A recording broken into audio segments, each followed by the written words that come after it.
So for those of you who don't know, my name is Eric Richmond. I'm the Deputy Chief Fleet Management Officer for the City of New York. I wanted to set the stage a little bit for our conversation about speeding today. As most of you know, 29% of all traffic fatalities, the contributing factor is speeding. At 20 miles per hour, if you're hit by a vehicle, you have a 90% chance of survival. But if you're hit at 40 miles per hour, you only have a 20% chance of survival, which is why we want to make sure that we're working on all ways in order to reduce vehicle speed and make our roads safer.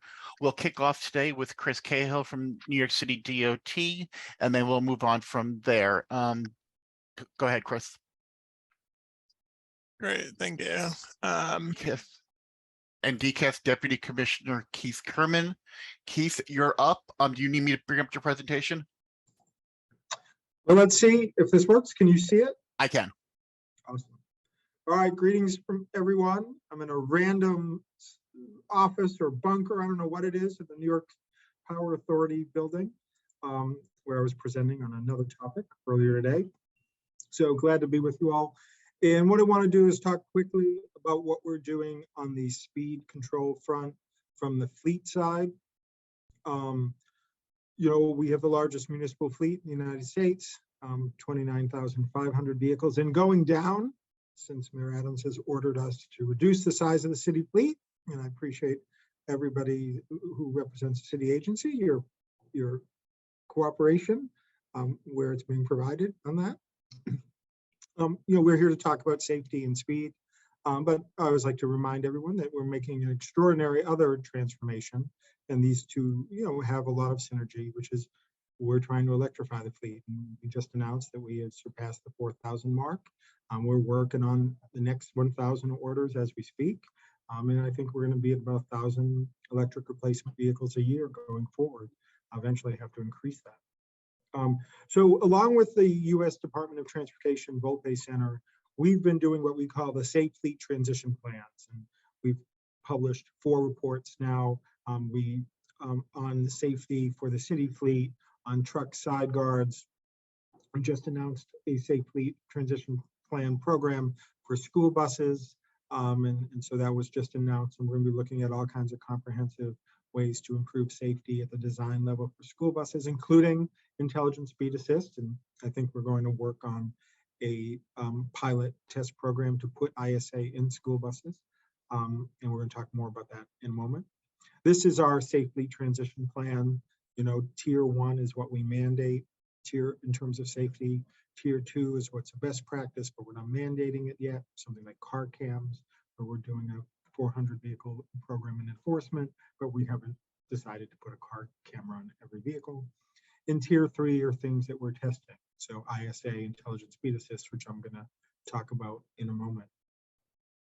We've done over 72,000 safety improvements across the city fleet in all these different areas, and trying to do everything we can to to really mirror what DOT does on the fleet on the street side and redesigning roadways. We're trying to do on the vehicle side and redesign and rethink the vehicle and the truck. So we announced with Mayor Adams just a couple months ago in August that we were going to test intelligent speed assist. So for those of you who do not know what intelligent speed assist is, it's a dynamic form of the long-standing speed governor. Every vehicle you've ever been in has some kind of speed governor. A lot of them might be 160, 170 miles an hour. You can't go past that. Some of our trucks have speed governors at 65 or 70. But intelligent speed assist is a speed governor that changes with the speed limit wherever you are. Tied into our telematics system. If you're on the Brooklyn Bridge, it's 25 miles. You go onto the FDR, it's 40. If you go onto an interstate, it's 55, 60. It will control the speed in your car and change as the speed limit changes wherever you are. Our system prevents acceleration. It is not a brake control system. So we don't impose a brake on a driver. We think that's a little abrupt and maybe would not go well in terms of driver adoption. We prevent you from accelerating. So if you're going 26 miles an hour on the Brooklyn Bridge and you try and accelerate anymore, the vehicle will not send that signal to the accelerator. The computer engine will not send it, and you can't accelerate. You can't accelerate again until you're under 25 miles an hour, under the speed limit, wherever you are. So we launched a pilot for 50 vehicles across a whole bunch of agencies and a lot of types of vehicles, from light duty, medium, and heavy. And some of our early results, we do plan on publishing a report with the United States Department of Transportation Volpe Center next year about this initiative more formally. But some early results, we've done 66,397 miles. In fact, we've done a lot more, but this was the first kind of initial report we put out. Light duty is 77%, medium duty 5%. But interestingly enough, we've also done some heavy implementation. And ISA for heavy duty vehicles is pretty much cutting edge. I'm not sure there's anybody else doing ISA for heavy duty but us. So the really good news, the vehicle traveled within the speed limit we set 99% of the time. ISA works. The 1% is really the acceleration above the speed limit that it will allow you. So the system worked there too. If you're at 23 miles an hour in a 25 mile an hour zone and you try and accelerate really hard, because it's not a brake system, the system will let you get up to 26, 27 miles before it then stops you from accelerating anymore. And that's meant to provide a buffer to make the driving experience smoother and not to have abrupt stops. And that's what that 1% is. But fundamentally, the car is keeping you to the speed limit wherever you are. Interestingly enough, it's having some other beneficial impacts. So we know that hard braking is a sign of unsafe driving. If you're a driver and you are constantly slamming the brakes, you are not a safe driver, and it's your problem. It means you're speeding. It means you're most likely tailgating, and you're constantly close to the car in front of you, and they're constantly have to slam the brakes and stop. You should not have to slam the brakes. So interesting enough, we've seen a 22% reduction in hard braking, in slamming the brakes, with the vehicles on the intelligent speed assist. So we're seeing that the speeding is having reinforcing benefits. There is a 15-second override button on the vehicle. So if you have an unusual situation and there's an intersection, you have to accelerate because of the way it's designed, there's some kind of emergency or any unusual situation on the road, and we obviously know that that can happen, you can suspend the system, and it's 15 seconds at a time. What we've seen is it hasn't been used that much. And most of the instances were in the beginning. So it's mostly people testing it. And I did the same. I spent 4 hours testing an ISA operated car in the city, and I've tested the button a lot myself just to see how it would work. So we're not seeing a lot of those needs. We are testing 2 different speed limits. We're testing 11 miles above the speed limit, which is similar to what DOT does for the speed cameras, and then we're testing the actual speed limit. One interesting challenge, and I'll concede it, is if you're driving the speed limit, the actual speed limit, you might be not driving with traffic, right? So one of the challenges of keeping people to 25 is a lot of people are not driving 25. And if we had thousands and thousands of vehicles with ISA, those vehicles could control the traffic flow. But when there's 1 or 2 and we're just starting, you become the outlier. Our pilot continues until the end of 2022. Like I mentioned, we're going to do a report, and we do plan to expand this initiative. So we are pursuing federal funding, and our hope is at the end of a first term for Mayor Adams, our hope is to have every light duty and medium duty vehicle, non-emergency, which is about 7,500 vehicles with ISA. And that's kind of our plan. Hopefully the federal government will help us get there through funding.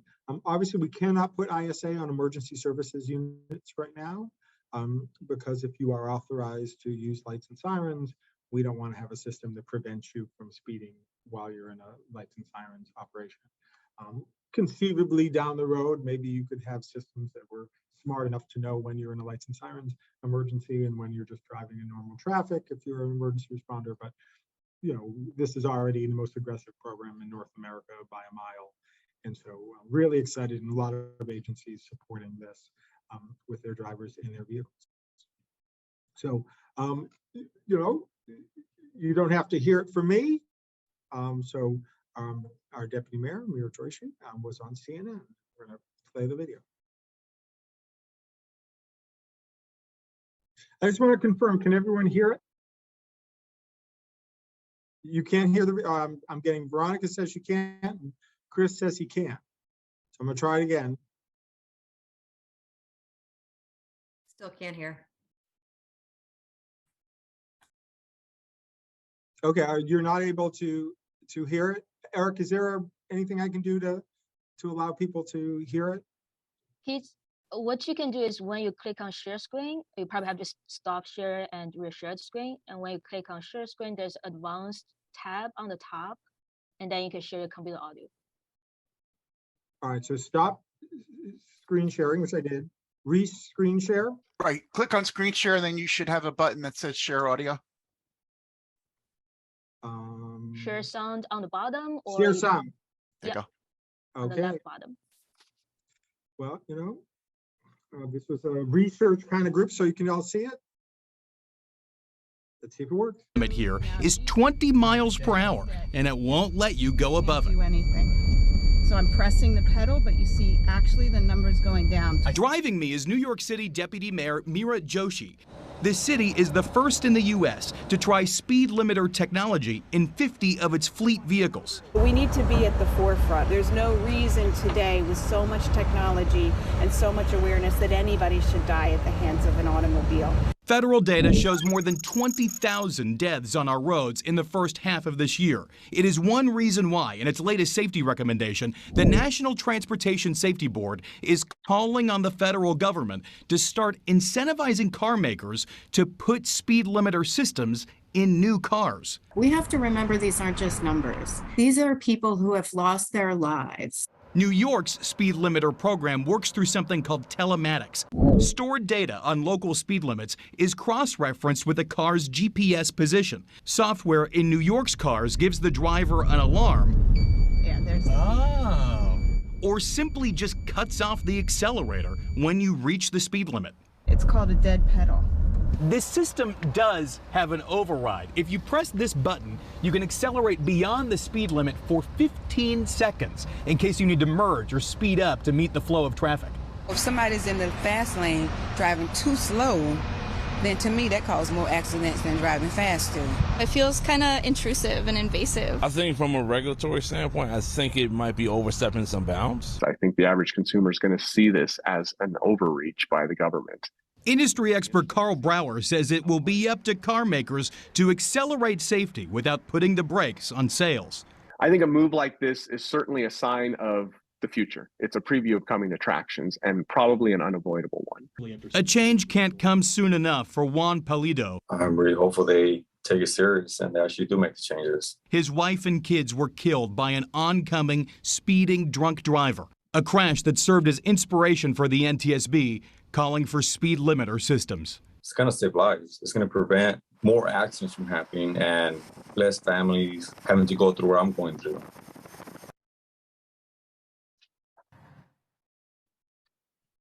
Okay, so, as you can also see, something like this is going to touch on to all kinds of, cultural and societal kind of issues. And that I thought that piece was fair because, you're not going to take people's speed without a pretty robust debate. What we're here to do is prove that this technology works, and we know it does, and introduce it to New Yorkers and honestly, to some extent, to the United States. 2 minutes, Keith. Thank you, Veronica.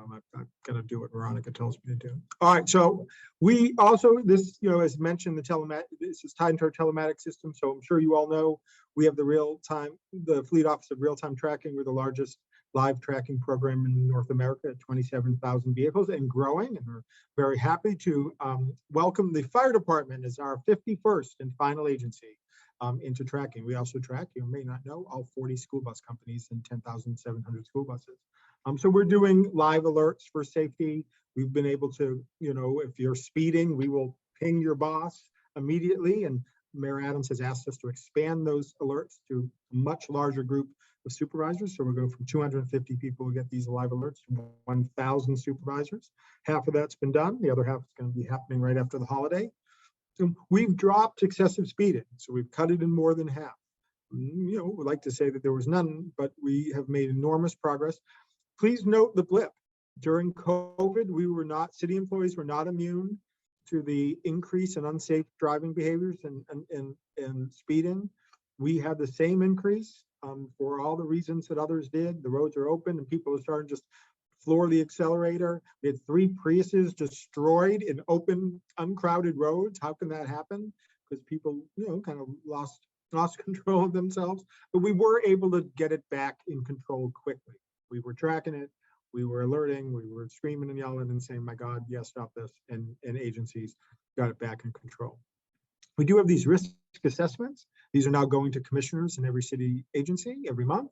And, we know the majority of city vehicles in every agency operate within the low risk and mild risk categories as determined through Geotab, and this is algorithm kind of stuff.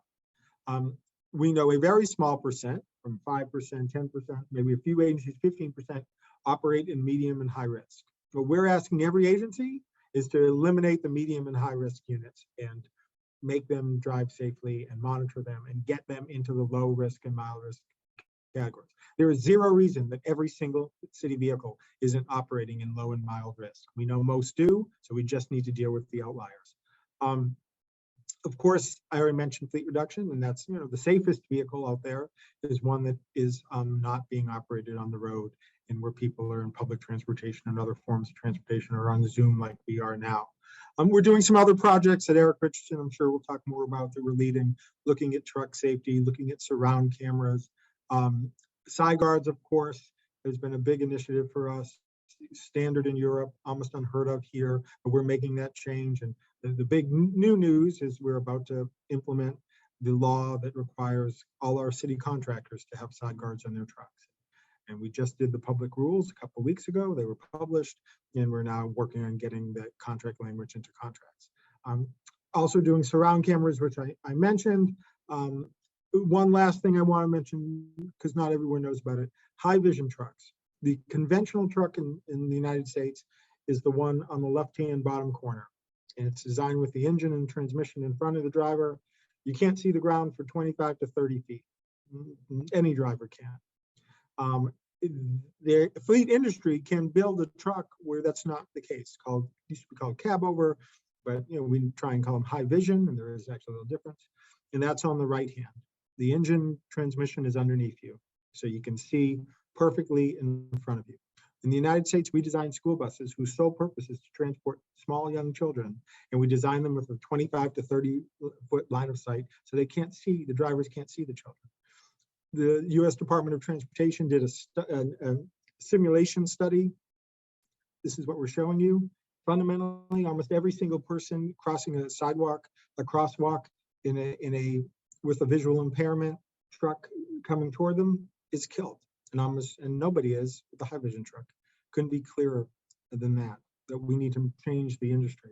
Last thing I'll mention, we're also reminding everyone that there's nothing safe about hands-free phone operation for a driver.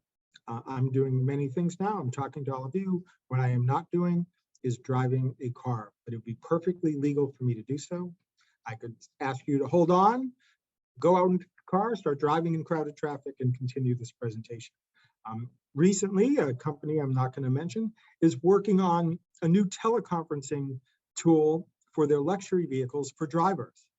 And so they're going to offer as a luxury item, you can do teleconferencing while you drive. That's great. You can be on Zoom while you drive, but who's going to be looking at the road while you're looking at your Zoom? So anyways, I want to thank you for participating in this event. We want to push as on the data and analytics side as much as we can, and try and make the fleet and vehicles out there safer. So thank you. Great, thanks, you. So there is one question in the chat from Andrew Smith at Columbia. He wanted to know on the ISA, how often are there GPS location errors? In other words, where it places the vehicle on a road with an inappropriate speed limit. He also mentions that obviously it's a real positive thing, even if there are some errors. But how often are we finding that in our testing, Keith? All of them, wherever we have that error, by the way, it's Eric Richardson's fault. So that's right. So it's one of the reasons we're doing a pilot, and it's a very fair question. We all know, if any of you have a Garmin system or, a navigation system, we all know that there can be these issues where you have the GPS blocks. So one of the things we're trying to assess, and so far we've only had one issue, one incident that we've had to research, but is also where the problem would happen. So the problem you're concerned about is where the vehicle believes that I am in a lower speed zone area and allows me to drive higher. So if the blockage is when I'm under a bridge, and under the bridge is 25 miles, but the system believes I'm on top of the bridge and is allowing me to drive fast, then that's fine. All that means is I can drive faster than 25 miles an hour in that zone. I don't have ISA for that point, but that's no different than what everyone has today, right? The concern would be if the unit believes I'm on the top of the bridge. No, strike that. The unit believes I'm under the bridge, but I'm on top of the bridge. And it's so I'm in the highway and it won't let me go more than 25. That's the concern. And that is less likely to happen because that's not normally what the Garmin type, Magellan type navigation disruption is. But that's the issue that we're looking for. So far, we've only had one event that might have something akin to that. And we've been researching it, and we're actually working on a report about it.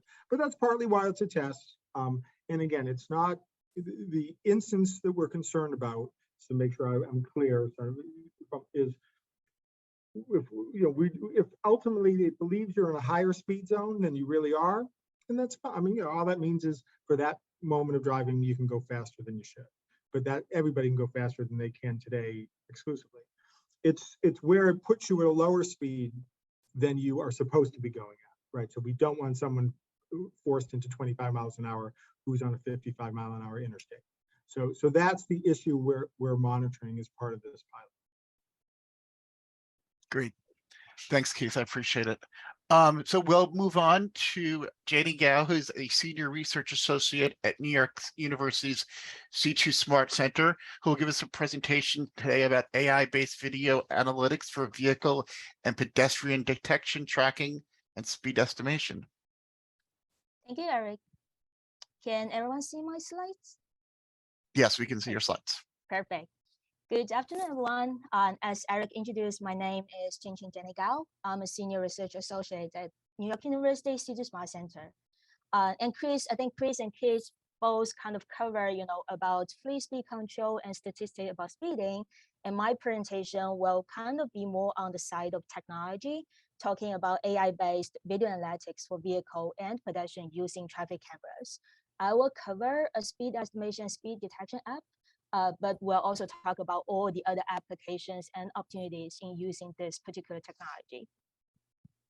So first of all, over the past few years, the US DOT sees artificial intelligence, AI, including what we are going to talk about today, computer vision, as a very promising capability to advance safety and innovation in transportation.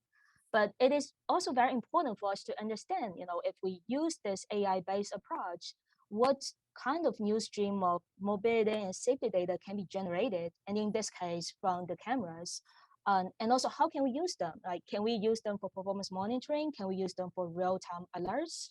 And within all these questions in mind, let me start with like a brief introduction of video analytics using computer vision. So the core of this approach is by using computer vision, we can basically turn existing infrastructure, for example, CCTV cameras, into smart sensors in a myriad of ways.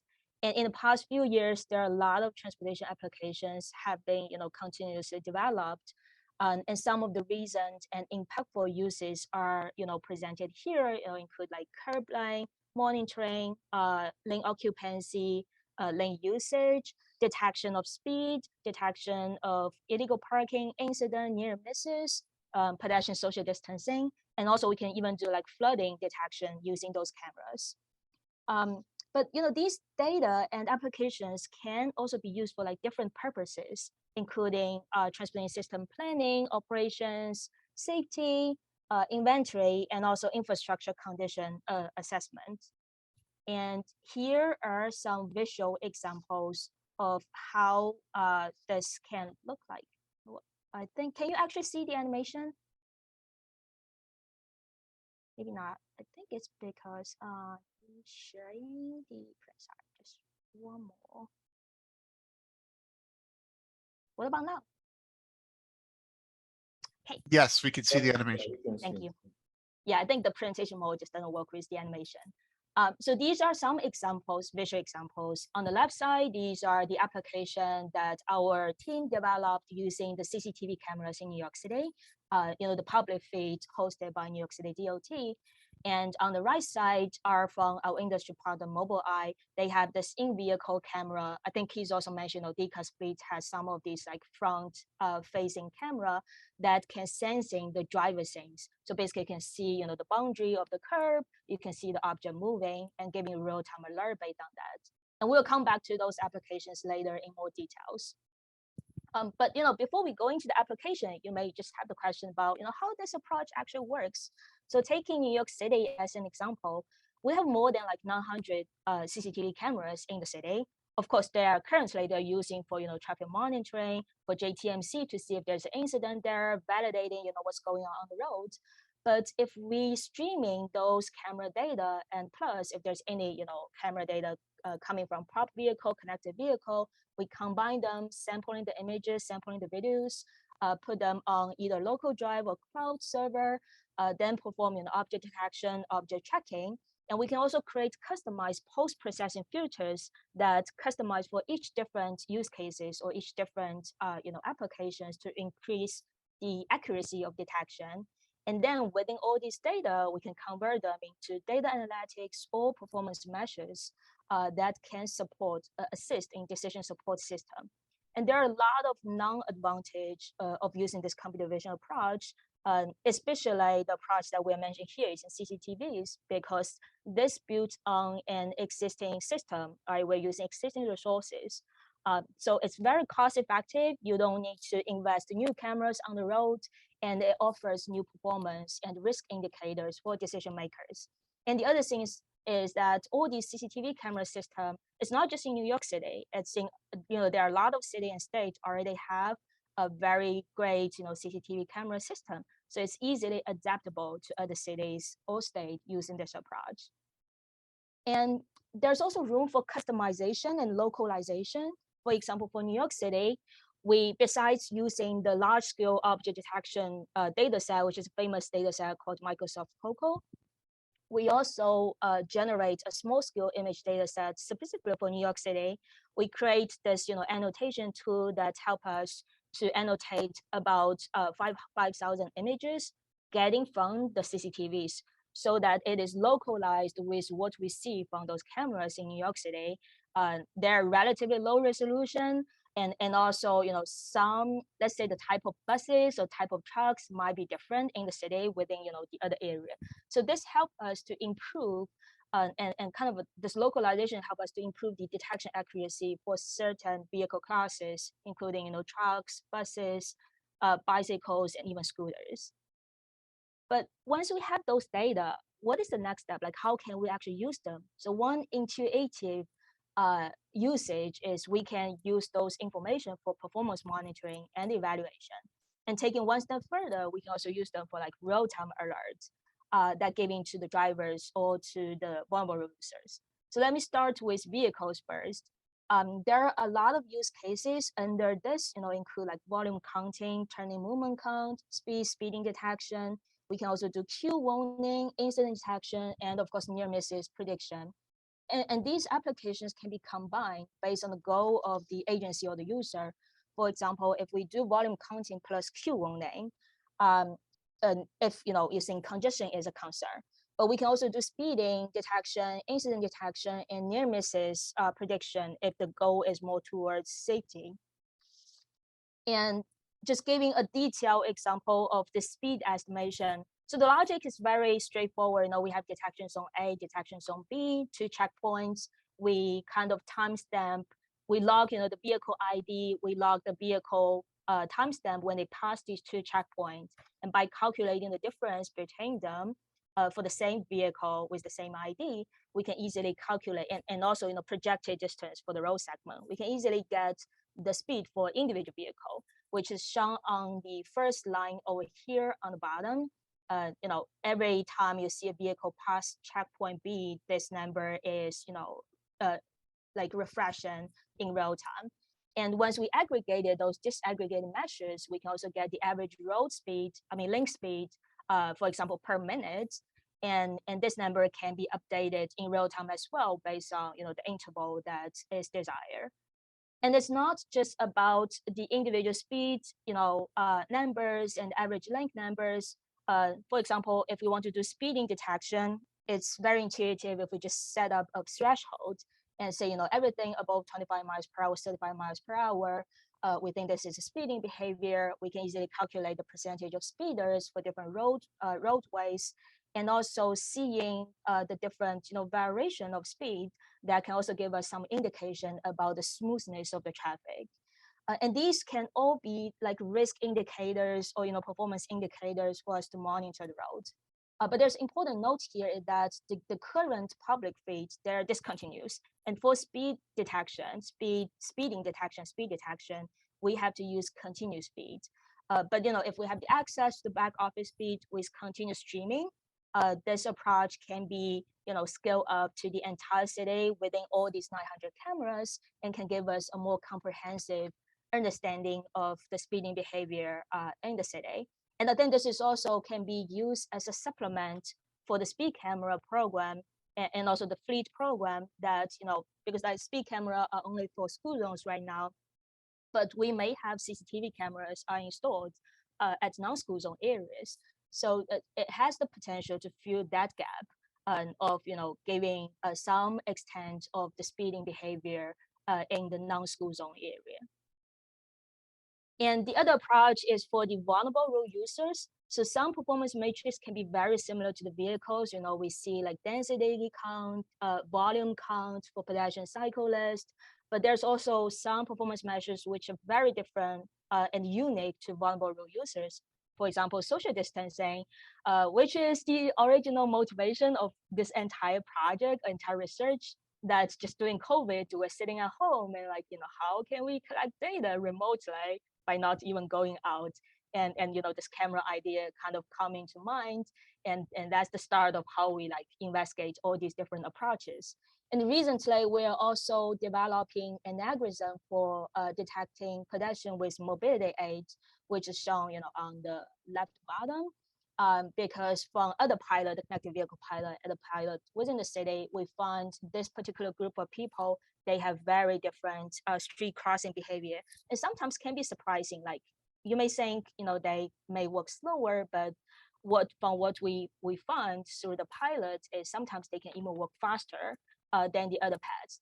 So it's very interesting if we're able to detect this, these underrepresented groups that can probably advance in the equity approach and also can help us to understand more about their behavior. And this colorful skeleton here you see from the people are intention, estimation, prediction. So basically from the poster or pads, we might be able to know if someone is trying to jaywalk on the street, or we can use this to do near misses prediction between vehicles and pads. And also another concern for VRU detection is privacy. There's algorithm that we adopted to do detection with masks, so we can protect all the PII information from the pads without even knowing or seeing their faces. 3 minutes, Jamie. Thank you, Veronica. And all these data can be put into time series diagram, temporal, spatial trend to see what's going on. It can be put into heat maps to see the hotspot of near misses, hotspot pedestrian density. It can be put into interactive data dashboard like what we have over here to see the spatial trend of pedestrian behavior, social distancing, or all these measures that I just mentioned. And taking one step further, besides the performance monitoring and evaluation, we can also use computer vision for real-time alerts. And there's two approaches. One is infrastructure-based. For instance, if a traffic camera using computer vision, detect a pedestrian in the crosswalk, we can send an alert to a turning vehicle, say, hey, there's a pet over here, be careful.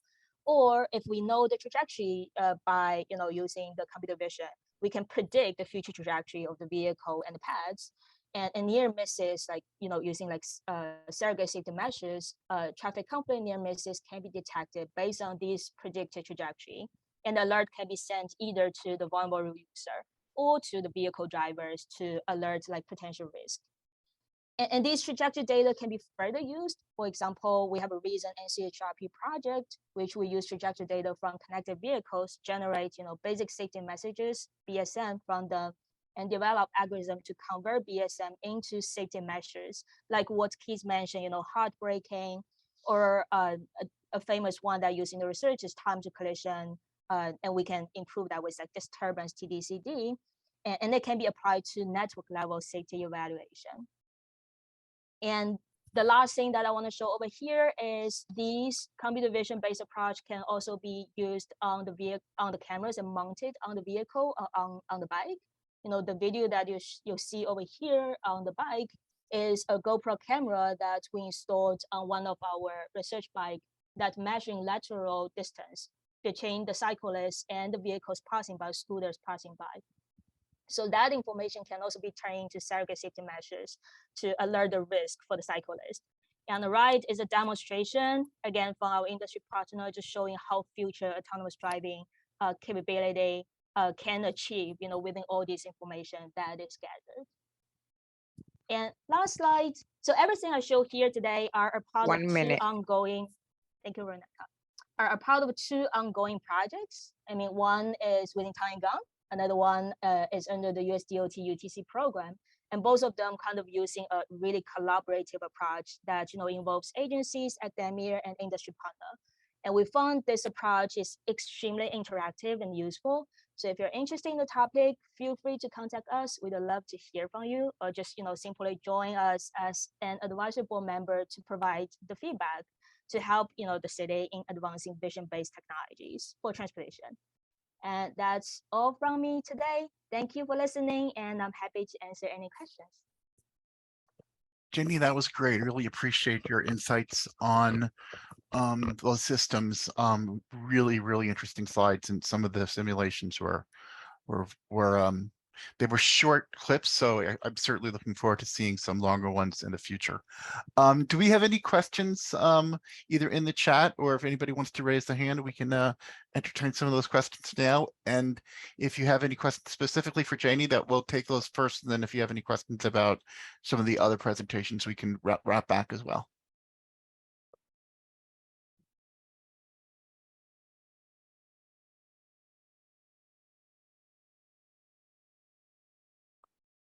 Okay, seeing none, I will wrap up this session.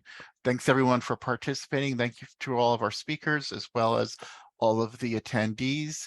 There are presentations and the email contacts that will be provided for where we can distribute presentations, and where we can't, we'll just provide you with the email addresses of those who are presenting in case you have any follow-up questions. Thank you very much. Lawrence, I believe we can all return to the main room now. Is that correct? That's correct. Yep. See you guys there.